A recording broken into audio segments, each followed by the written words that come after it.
Listen, whispers coming out of the city are saying that hip-hop just witnessed the single most insane, most chaotic, most historically significant concert to ever exist in the entire 5-decade lifespan of the genre. And reportedly, what went down inside Yankee Stadium on the night of July 12th into the early morning hours of July 13th was so unhinged, so seismic, so unrepeatable that Jay-Z himself may have just quietly ended the greatest rapper alive debate for good. And no, that is not a hot take. That is not a headline stretch. That is a documented, receipts in hand, 10,000 people locked outside, 30,000 people locked inside kind of night. This is a moment where the culture stopped, the borough of the Bronx froze, the entire city of New York went silent past midnight, and one man in year 30 of his career walked out onto the biggest stage in North America and did something that nobody, not Kanye, not Kendrick, not Drake, not Nas, not Eminem, has ever been able to do in the modern era.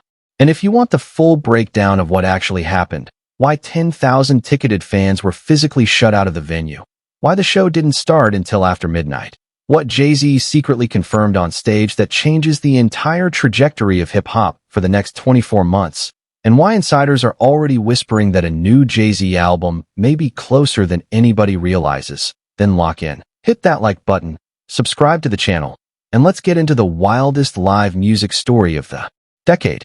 Because check it, real talk, when Jay-Z booked 3 consecutive nights at Yankee Stadium to close out the 30th anniversary celebration of Reasonable Doubt, the expectation across every hip-hop corner of the internet was already sky-high. Everybody knew this run was going to be legendary. But nobody, and I mean absolutely nobody, was prepared for what the third night was about to become. The first night was the Reasonable Doubt tribute on Friday, July 10th, and Jay-Z brought out Nas. Let that sink in for a second. Nas, on stage, with Jay-Z, standing shoulder to shoulder in the Bronx. That alone should have been the story of the summer. The second night, on Saturday, July 11th, was the Blueprint show, and Jay-Z came right back and brought out Eminem, who ripped through a set beside him that had the internet trending for 36 straight hours. 2 of the 4 rappers most commonly named in any real Mount Rushmore of hip-hop conversation, both standing next to Jay-Z on back-to-back nights at Yankee Stadium. The bar was already impossibly high, and then Sunday came, and Sunday broke every single expectation into pieces. Peep this. The doors opened at approximately 6:20 p.m. Eastern Time. Fans who had traveled from every corner of the country, some from as far as London, Tokyo, Johannesburg, poured into the stadium expecting a standard evening show. Hip-hop legends were rumored to be in the building. Beyoncé was rumored to appear. Rihanna was rumored to appear. Pusha T, Malice, Pharrell, Fabolous, A$AP Rocky, Charlemagne the God, LeBron James. The guest list was allegedly the deepest of any concert of the last decade. And then, without warning, something happened outside the venue that would rewrite the entire night. A crowd of ticketless fans stormed the entry gates. A barricade came down. Bodies pressed forward. Security scrambled. And the doors slammed shut. 10,000 paying, ticket-holding, verified attendees were locked outside on the concourse. 30,000 were sealed inside. And the show could not, for safety reasons, begin. Look what nobody's saying about that moment. Jay-Z himself came out later and confirmed exactly what happened. Standing on the biggest stage of his career, with a stadium of impatient fans staring back at him, he explained that a group had rushed the barricade, that fire codes required an emergency lockdown, that trampling was a legitimate risk, and that the entire schedule of the evening had to be paused for the safety of the crowd inside and outside. And here is the part that separates a normal artist from a generational one. He apologized, genuinely, on mic personally, to 30,000 people, because that is who this man has always been. And that is the exact moment where the entire vibe of the night shifted from frustration to something spiritual. Because listen, when the clocks rolled past midnight, and July 12th quietly became July 13th, and the impatience in that stadium was reaching an absolute boiling point, the lights suddenly dropped, the sky over the Bronx went red, and the opening notes of the Dynasty intro started to shake the concrete of Yankee Stadium at 12:20 in the morning. And what came next was, according to every single person who was inside that building, the most cinematic, most surreal, most transcendent live hip-hop performance ever documented on North American soil. 50 songs, 2 hours and 35 minutes. 3 decades of catalog. And a man in year 30 of his career sounding sharper, hungrier, and more locked in than most rappers a fraction of his age. Notice how this is not a stretch. Consider the physical demand alone. This is a 56-year-old man rapping 3 nights in a row across a discography that spans 4 distinct eras, from the razor-sharp mafioso storytelling of the 90s to the anthem-scale pop rap of the early 2010s to the meditative, chessmaster late catalog cuts. Think about the mental agility it takes to move from So Appalled to Can I Live to Brooklyn's Finest to Girls, Girls, Girls, and then slide into an 0-3 Bonnie and Clyde verse mid-song. Then swing an Empire State of Mind performance into a Welcome to New York City beat drop that had the entire stadium physically shaking. Nobody in the modern era has that kind of catalog agility. Nobody. And here is where it gets even crazier, because this is where the guest architecture of the evening became something that had never been seen before at a single concert. Because when Jay-Z hit the Empire State of Mind moment and flipped it into Welcome to New York City, the guests started rolling out one after another after another. Beyoncé emerged for a portion of the night that had grown men in Section 314 openly weeping. Rihanna came out to lock and run this town, and the stadium responded like the show had been building to that moment for the entire evening. Pharrell arrived to a delay-shrouded entrance that had the crowd chanting his name. Teyana Taylor. Usher performing Song Cry in a moment that hushed 30,000 people into complete silence. Jermaine Dupri. The Dream stepping out for No Church in the Wild. Jeezy for Put On. Fabolous. Jadakiss. Swizz Beatz. And then, at exactly 2:15 in the morning, under a sky that had gone completely black, Jay-Z brought out the Clipse. Pusha T in a blue suit, Malice beside him, to perform Grindin live at Yankee Stadium in front of an audience that could hardly believe what they were watching in real time. If you told anyone in that building at 11 p.m. that they would be watching the Clipse reunite on stage next to Jay-Z at 2:15 in the morning, they would have laughed you out of the burrow. And here is the piece that nobody outside of that stadium fully understands yet. When the Pharrell moment landed, the entire meaning of the concert quietly shifted. Because we all know what that appearance confirmed. We all felt it. Beef aside, and honestly, at this point, whoever is still trying to keep that particular narrative alive is losing their entire argument by the hour. Pharrell walking out at Yankee Stadium alongside Jay-Z is not just a moment. It is a signal. It is confirmation. It is the equivalent of a tectonic plate shifting under the surface of the industry. Everything Jay-Z has been doing over these 3 nights is not merely a nostalgia lap. It is a rollout. It is a training camp. It is the on-ramp to something new. And insiders are already saying what fans have been praying for. A new Jay-Z album is on the way. A new Jay-Z era is on the way. And this 3-night takeover of the Bronx was the loudest possible way to announce it without actually announcing it. Anyway, moving on, because there is something even bigger to unpack here, and it goes to the very core of what makes Jay-Z the specific kind of performer that he is. And this is the argument that I want to put on the table today, and I want you to sit with it. Right now, in this exact moment of live music, nobody in hip-hop is a better all-around live performer than Jay-Z. Nobody.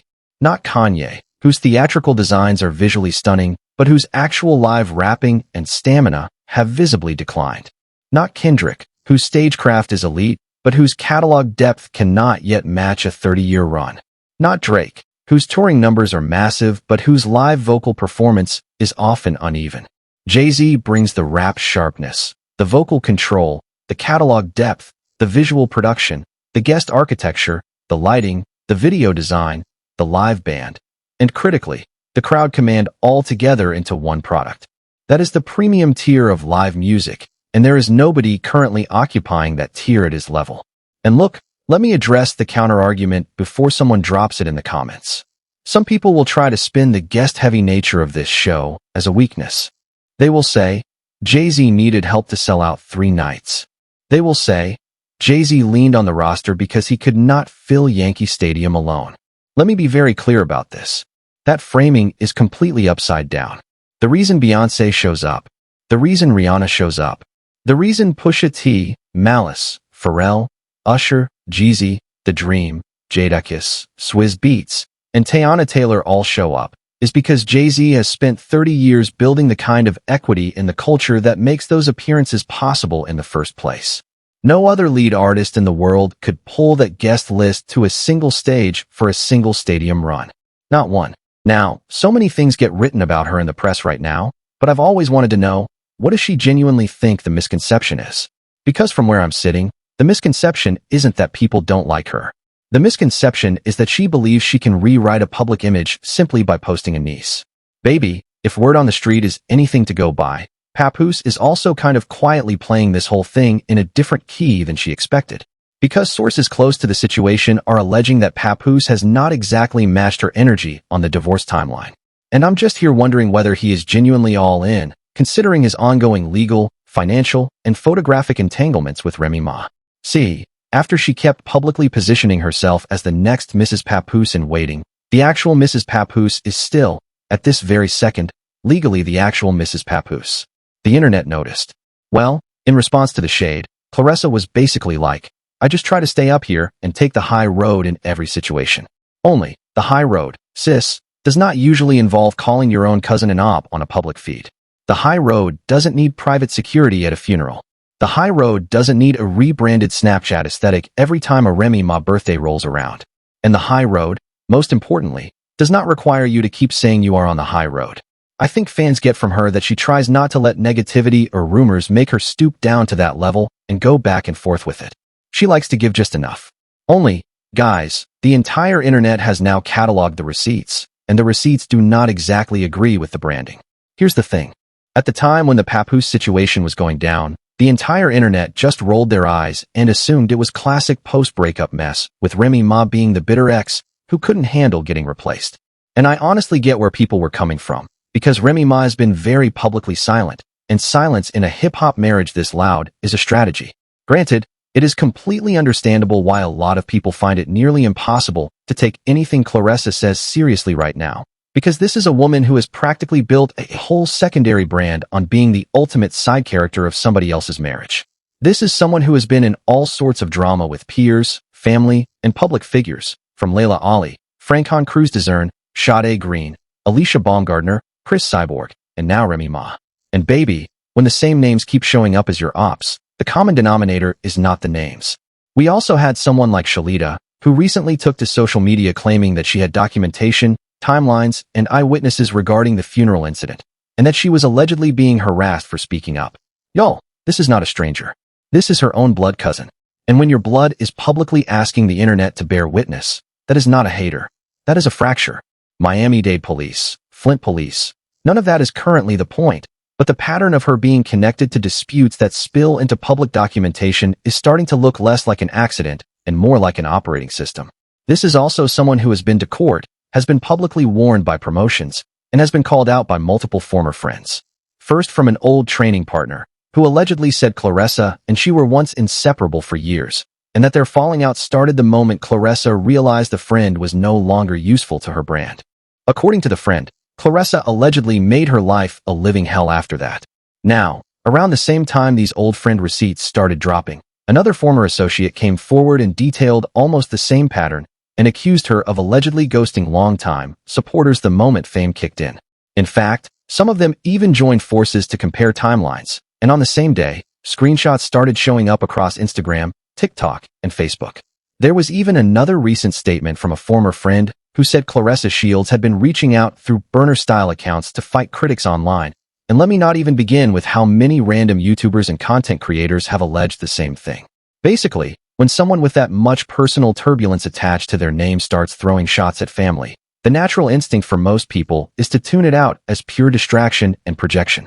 However, some people are now saying that looking back at her public timeline specifically through the lens of the Papoose situation, the Remy Ma situation, and now the Shalita situation, the receipts are singing a completely different tune and claiming that her defensiveness isn't just post-controversy sour grapes. Turns out Claressa Shields might have actually had a pretty explosive reason to keep flooding social media with training clips right now, and it had everything to do with allegedly needing to overwrite the funeral footage. Honestly, I don't know if Claressa is genuinely trying to focus on the August 15th fight, or if she found out that Shalita's video was gaining more traction than her own training footage. or if she is trying to low-key overwrite the fact that her personal brand belongs to controversy rather than boxing right now. Regardless, sources close to the situation are saying that she is allegedly monitoring every single post mention, every single timeline, and every single reaction video like her career depends on it. Because right now, in the eyes of a huge portion of the internet, it might actually depend on it. But you know what? I'd love to know what you think. Is Claressa the misunderstood champion she keeps insisting she is, or is she the architect of every controversy she claims to be a victim of? And why would she keep coming for other black women in the sport over and over again, if the goal was truly to be the greatest of all time? Because at the end of the day, she expanded her own public image beyond boxing and stepped directly into celebrity gossip, urban blog culture, and reality TV-adjacent commentary. Once you become part of those conversations, you're no longer being discussed only by boxing fans. Entertainment pages, bloggers, and commentary channels begin covering every headline, especially when the story involves personal controversy. That's exactly how internet culture works today. The challenge, however, is that the public response isn't always the one you expected. And she, allegedly, expected the Papoose situation to receive the same warm welcome that Papoose and Remy Ma once enjoyed. Instead, she got the opposite. Some critics believe she expected the relationship with Papoose to be received like a hip-hop fairy tale reboot. Instead, the reaction largely went the opposite direction because Papoose is, again, still legally married. Years have passed. That status has not changed. Whether Papoose is in New York, in Atlanta for the Zeus undercard, or somewhere else entirely, many people continue asking the same question. If the relationship is truly moving forward, why hasn't the divorce been finalized? That's why many online discussions keep returning to the same wall. Critics argue that continuing a public relationship with someone still legally married creates questions that naturally will not disappear overnight. It also makes future conversations about marriage, children, and long-term plans significantly more complicated in the eyes of many observers. Those are questions the audience keeps asking, whether she likes it or not, and that's why the debate continues. From my perspective, it's not difficult to understand why these Claressa stories keep trending. When controversial posts, emotional responses, and relationship-adjacent receipts appear almost daily, people are naturally going to react. If those headlines stopped, the conversation would move somewhere else. That's simply how the internet works. But when the cycle repeats, the coverage repeats too, and Claressa, whether she wants to admit it or not, is currently the loudest cycle in women's boxing right now, and none of it is because of the sport.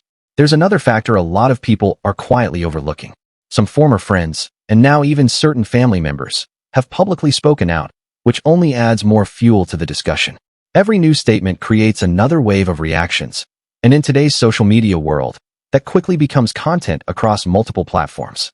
Whether that's fair or unfair is up for debate, but that's the reality of online attention, and Claressa Shields has become one of the most reliable trending topics in the entire women's sports conversation, for reasons that have nothing to do with the title belt. At the same time, social media visibility has become part of the business. Staying active keeps creators, athletes, and public figures in the algorithm and in front of audiences. The downside is that controversy can become the easiest way to remain relevant. That's why some critics believe chaos has become part of Claressa Shields' strategy, even if that isn't the stated intention.